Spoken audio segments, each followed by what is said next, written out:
All right, let's go ahead and get to it. Tech is the Wave podcast, episode 3. Got my boy Io in the building. Yes, sir. Doing a lot of great things. Got my boy Corey as well, the co-founder of Tech is the Wave. So I really want to talk about Io. I think when I think about the tech field, right, and when I think about Atlanta, and I think about all the great things that are going on, I must say, Io, like you are probably one of the people that are a couple of years older than me that I look up to.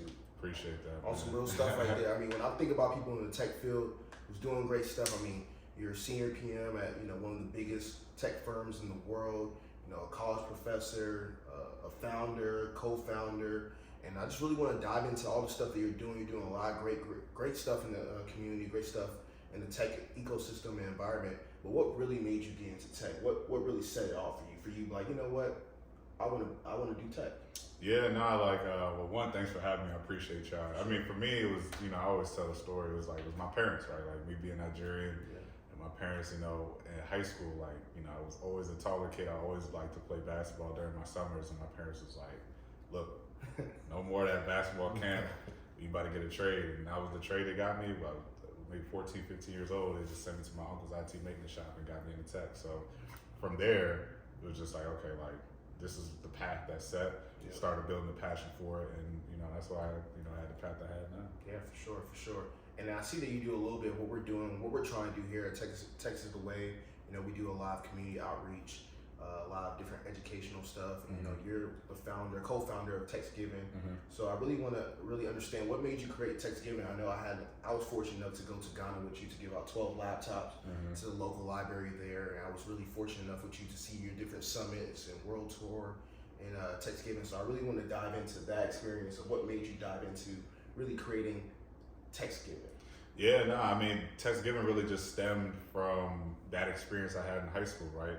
I had made it, I think at this point I'm like fresh out of school or recent grad out of school, and tech wasn't as sexy as it is right now, right? It's probably like 2016, 2017, and I'm living in DC at the time. I'm working in aerospace and defense, but I'm still doing software engineering work, so in tech. And I'm just like, there's no people that look like me in the office, and I don't even know nobody who looks like me in the area. Yeah. Like, what's something that we can do to just get together, network, and then pay it forward? So hence the name TextGiving. My birthday typically falls around Thanksgiving. Yep. And then it just so happened that it was just that we did like a networking event one day called TextGiving the week before Thanksgiving. So it just all kind of worked out like that. And then obviously we just wanted to, even though we were bringing people together, we wanted to make sure like it came together for a cause. So, and that's really the sauce of TextGiving, where you think like, why TextGiving versus anything else? Is like people are making an impact, people are building their careers, people are networking, people are getting skills, but at the same time there's always like a component of like, what can we do to pay it forward to the next generation? That makes a lot of sense, and that's a lot of stuff that me and Corey are doing. And me and Corey was having a conversation earlier before you got here, and we saw that you worked at some of the biggest companies, as I mentioned, in the world. And I'm just trying to figure out, how did you end up balancing or even pushing out the needle or pushing out the name of TextGiving while you're working at some of these big companies such as the Facebooks, the Microsofts of the world, the Googles? How were you able to really mix the two and then really get those like sponsorships from those companies to allow your brand, TextGiving, to elevate? Yeah. Nah, I'm glad you peeped that. I mean, that's the sauce right there. Like, I think with us, like, TextGiving is fueled off of our partnerships, right? Like, that's how, because at the end of the day, whatever kind of business model you got, like, you got to be able to keep the lights on, right? So our partnerships come from companies like Microsoft, Google, so on and so forth, whatever. And what I did was just take the tech approach, right? Like, Tech is Wave, like, it was just, okay, like, what are these companies' KPIs, right? Like, what do they need to drive the needle? Because I think it's all business for them, right? As much as they, want to do the community impact, and some do and some don't, at the end of the day, whatever drives the needle. So there's approaches that you can take where it's like, okay, well, I see that you're looking to have like more brand visibility.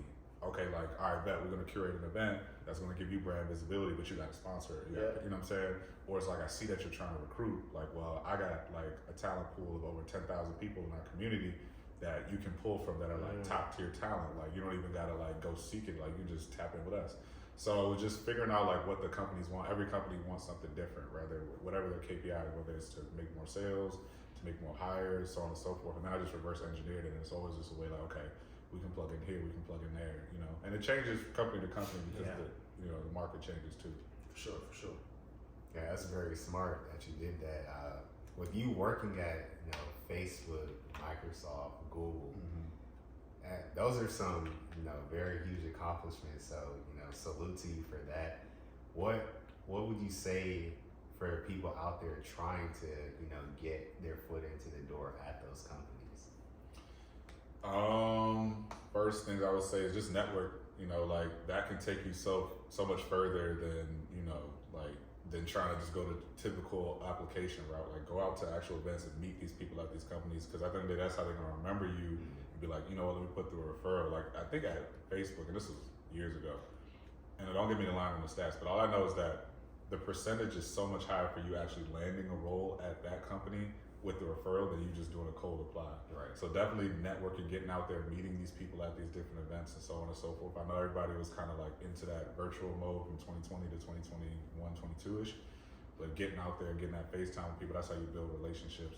The second thing is just, man, making sure that you like really, really sharp, right? Like my big thing, and I think the reason why I kind of landed those roles is because I kind of treat interviewing like, he knows like I'm big into sports. So I treat that kind of like some like sports prep, like it's like I was game 7 or like chess or whatever, right? Like I'm thinking in my mind of like, when I prep, the interview is gonna ask me this, and then they're gonna follow up, especially if you're doing the technical interview, right? Like they're gonna have these counters and they're gonna have these follow-ups. And I'm just thinking about the ways that they can take these things, and I'm just always just acing it like that. And that's kind of how I ended up getting the adjunct professor role. I just got so much, I got so good at interviewing and prepping people for interviews. They're like, we need to get this guy as a professor. So I think the big thing is like, once you get your foot in the door, like preparing diligently for the interview. Some people think that your smile gonna take you there. Like, especially if it's a technical interview, you need to be on your P's and Q's, right? Like you're competing with the best and brightest across the globe, right? Especially now that this is a global game. And I think, the last thing that got me there, I think leveraging, obviously the other, it's still a leverage game too, right? So once I got, Facebook Meta, and I was like, all right, bet, like, I've worked here before, I've done the work, I've worked at Oculus Virtual Reality, now we off to Microsoft.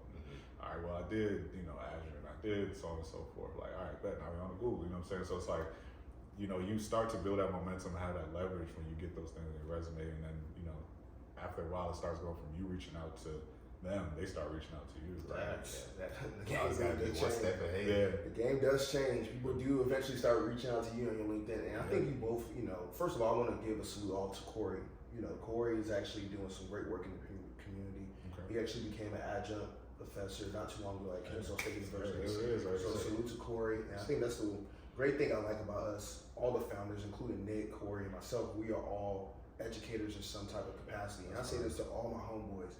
Education to me, or being an educator, is the most noble field, in my opinion, the most noble field in society today, because it's the root of everything, no matter what you're getting taught. And as I mentioned earlier, you're a college professor as well. And I really want to dive into both of you guys' experience, or what you may be looking forward to, and what's your favorite part about being a professor?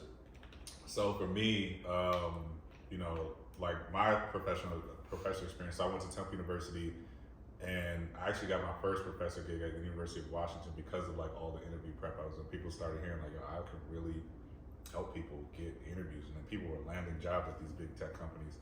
So they reached out, and then after that, my alma mater called me, and I was like, like, how you doing that for them? And I'm like, all right, I definitely will show you how to love. So I think that was how it came about. But the best thing about it, like what I look forward to most, is like it actually helps you learn. I think maybe you said this or something like that. The students teaches you things that you don't know. And it keeps you sharp on industry trends. And as we all know, like tech is like always changing. So for you to teach the students, you got to like, resharpen your like the tools in the toolbox every semester. Every semester you got to think, okay, what's the latest trends in product management? Now, AI is this new wave. How are we integrating AI into product management, so on and so forth. So I think that's the biggest thing, like figuring out how you can sharpen your toolbox. And then the second thing is what gets me excited, is just the students too. Like, we don't realize that we all in like these privileged situations, right? Like now that we in a beautiful home right now, you know what I'm saying? He's actually my neighbor. You know what I'm saying? Yeah. So it's like, these are things that are the benefits of the situations that we're in terms of life as well too, right? But then when you're talking to these students, man, like they going through some real life stuff, and it's like, dog, like I have the power to change somebody's life. You know what I'm saying? To get them a high paying job, to get them into a situation that's going to change the lives for them and their family. I teach master's students, so these are grown people. You know what I'm saying? So I think that's the biggest thing. Like it's like, I can genuinely help somebody change their life, that's pretty cool, man. So like you said, like it's like a beautiful thing to like be a teacher. Yeah. Like, and they always say the highest act for a human is to inspire. Yeah, You literally, I see them say that. you know it's what the I'm saying? truth though. And that's literally teaching, right? Yeah. As you're a professor, you're literally doing that. Yeah, that's the highest human act. I don't really care what anybody else says. I think really being able to. I think my favorite part about being a college professor, and the reason why I actually may even get into it full time and later on become a chair, dean, whatever the case may be later on in life. I think just the joy of really cultivating someone's journey and allow them to get what their passion or interest may lie. I think that's satisfying enough rather than just going through the motions. So somebody that has an interest that's trying to get to another level, trying to get to another leap or an entry level position, or maybe a senior executive position, whatever the case may be, just being able to be a part of that journey and cultivate that and shape that into what they may desire. I think that's enough for me.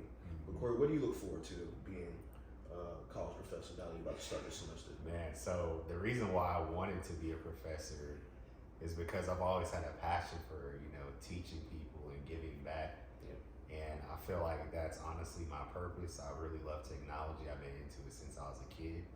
And I actually mentored a couple kids. And it's funny because last week I was on a phone call for like an hour with 2 kids looking to get back into school, break into tech.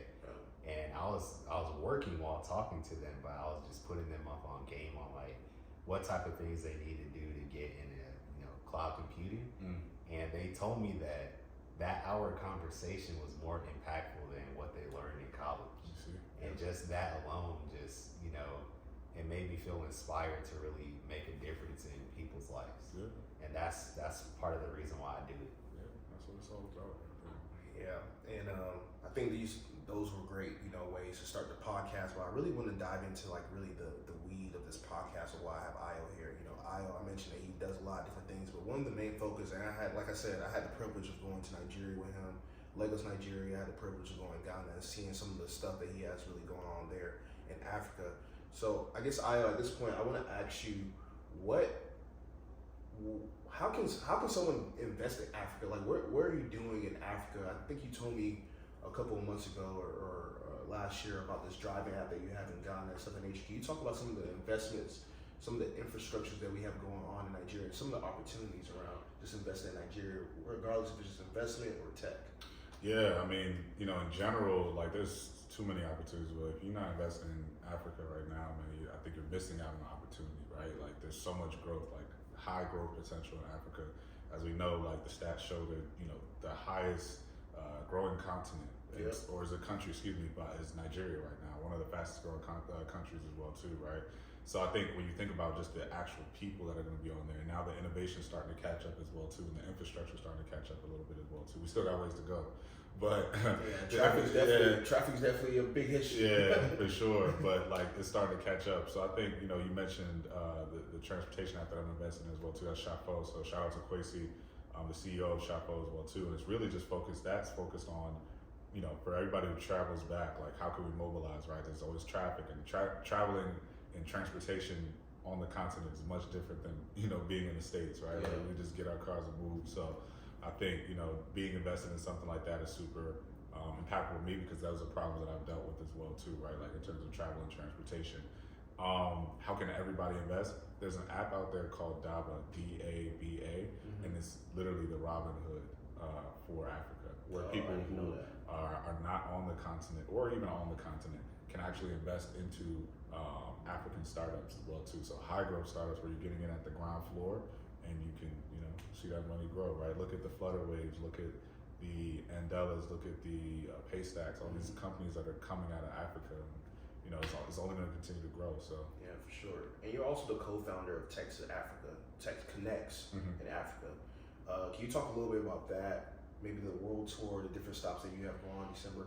Almost like a shameless plug, but opportunity in December for people who are listening to this podcast who may be going out there. Yeah, and Tech Connect just came together, with a lot of us who are in these big tech companies or founders on the continent or building for the continent, right? Startups. And we, exactly, startups as well too. We realized we go back to Africa every December. We go back for all the enjoyment. Yeah, we do all the enjoyments, and we should still continue to enjoy it, because it's a like for us Africans, like celebration is a part of our culture. Should not stop. but at the same time, it's a chance for us to like have a meeting of the minds and break bread as well too, right? Like we're the sharpest people in the world. I don't care what you tell me.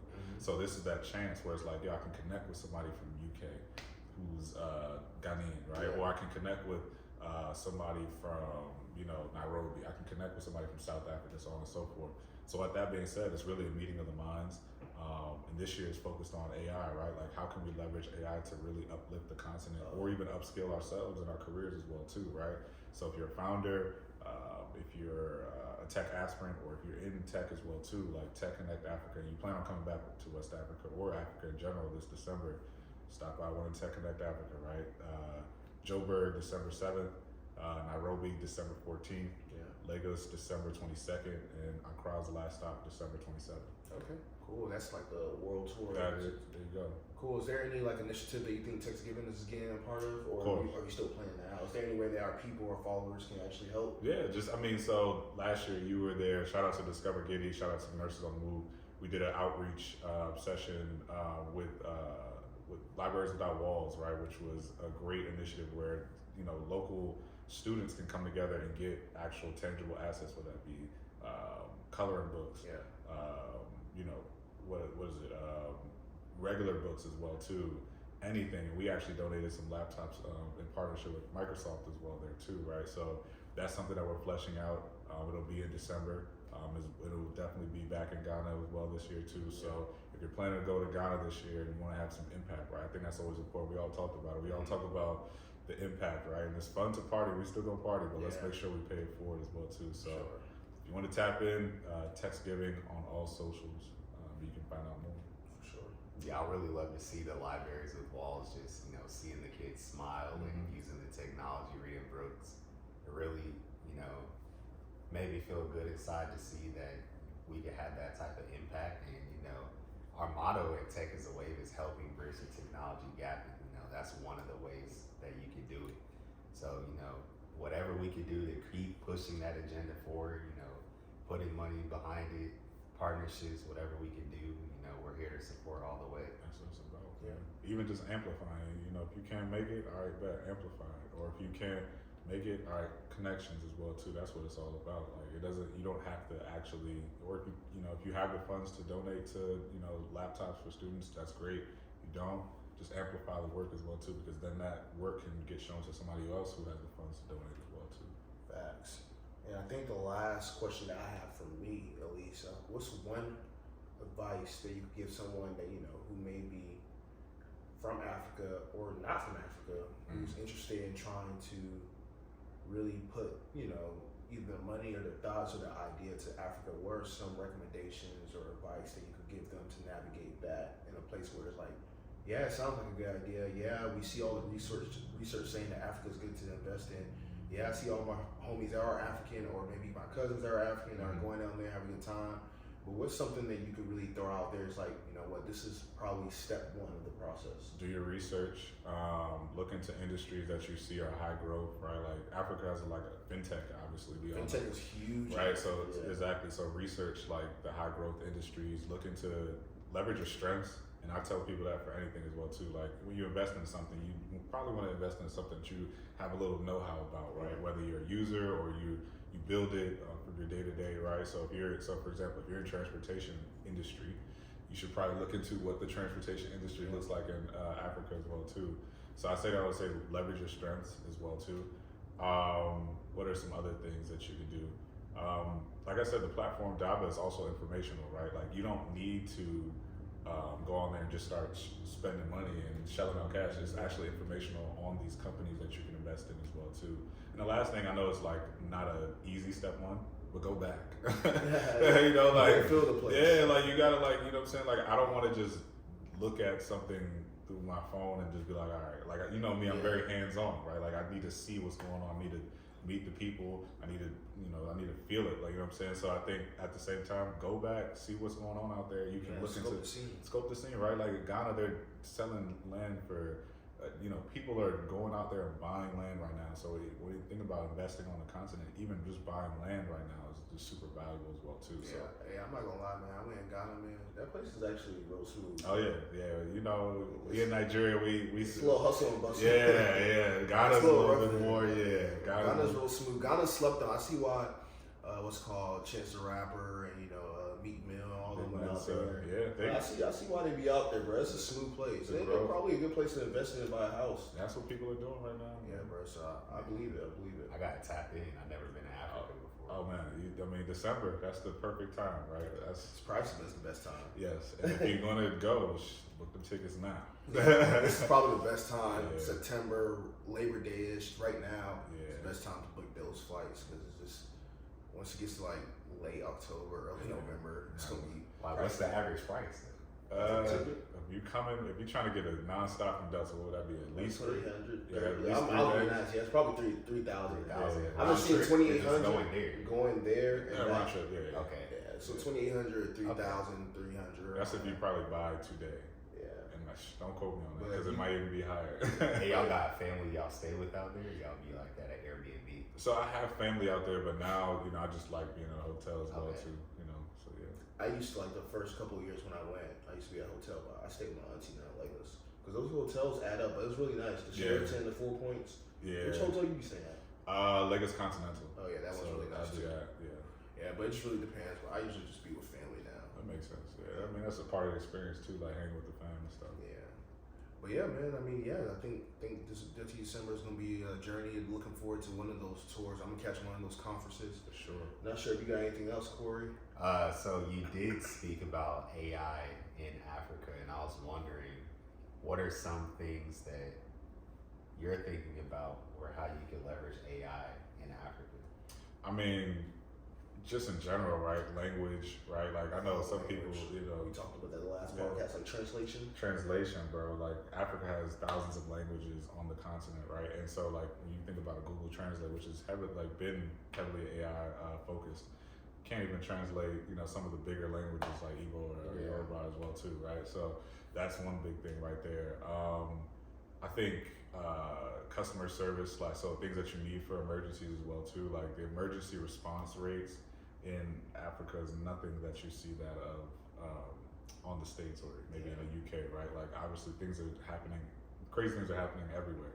So to be able to have response rates and like AI chatbots and things of that nature for emergency responses, I think that's important. So I think healthcare for that. I would say those are the two big things. Yeah, those are two huge ones. I can agree with that because the healthcare system in Africa, especially Nigeria, is just terrible. And I can't even imagine how the response rate would be in that hectic traffic or those just the way policies and procedures work out there. So I can see that being a big thing. I would say I can see the information of language barriers and stuff of that nature, just because of accents and different languages from different tribes and stuff of that nature starting to be a big thing. Another big thing that I would say AI could be beneficial for will be more so around. I would say. I don't know. I guess maybe it just bothers me that much. But I would say the transportation part would be a big thing for AI in terms of just calculating the time being spent. I think it could be a lot of different things that could be leveraged there from just analyzing the data of the traffic and time and things to get things done and go from the north to the east and stuff of that nature. Yeah. I think it could be a lot of just a great information and a lot of great things to allow you to want to be able to respond at a better time for different things. Predictive analysis for sure. Yeah, that's the word, predictive analysis for sure. So like mapping out, like your destination from when you're trying to go somewhere. Yeah, because that doesn't really exist in Nigeria. It's not like, very accurate. like you can't use Apple Oh wow. Maps. And expect it to be accurate, Yeah.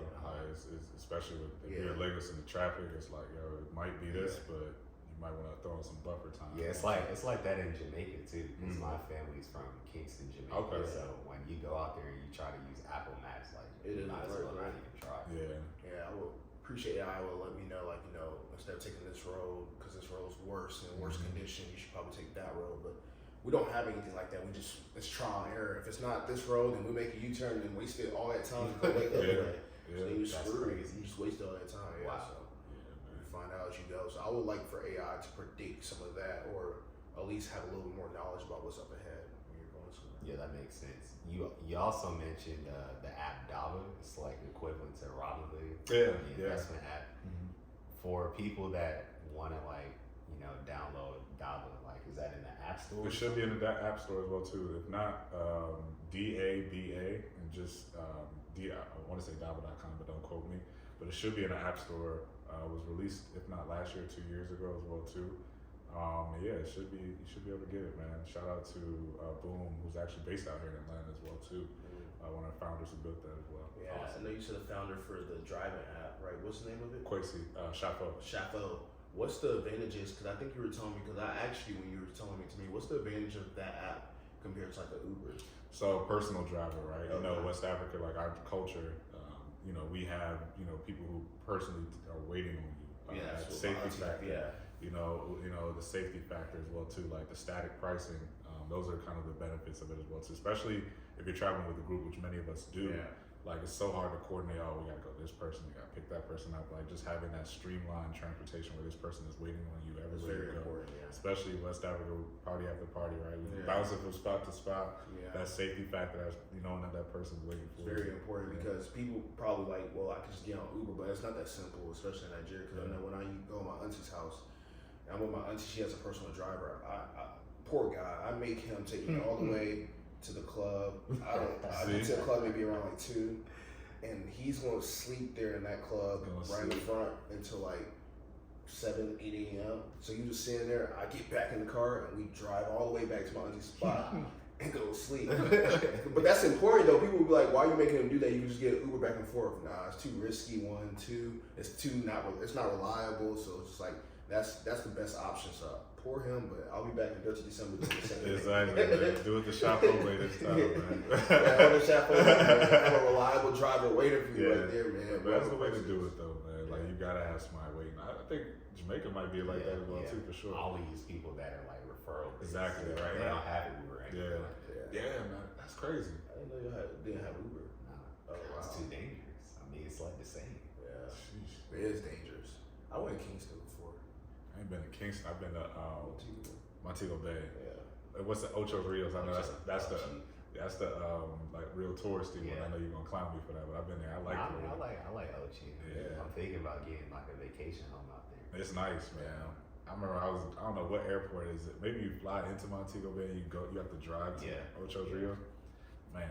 How far of a drive is it? It was a minute, bro. It was at least like an hour or 2, like you driving through it and you see some things driving. You gotta be all up in the mountains. and Bruh, the man. I'm like, man, I'm glad I didn't do this driving in the dark. That's crazy. Man, but I love Jamaica. That was beautiful, man. There's so much. We can go there too, man. That's another like diamond in the a gem right there. Like there's a lot of growth and potential in the Caribbean as well too, man. There's a lot of talent out there, a lot of opportunities out there too. Facts. Yeah. I mean, I don't got nothing else. So I mean, I appreciate you for Appreciate kicking you. it out, man. Appreciate you, man. Yeah, man. Hey, it wasn't too hard, man. Next door neighbors, the least I could do, right? Yeah, man. You can just walk over here, jump on the podcast, man. But now, for real, man, Io, he's doing a lot of great stuff in the community and the tech ecosystem, man. So appreciate him for joining us. So stay tuned to the next time for Tech is the Way podcast.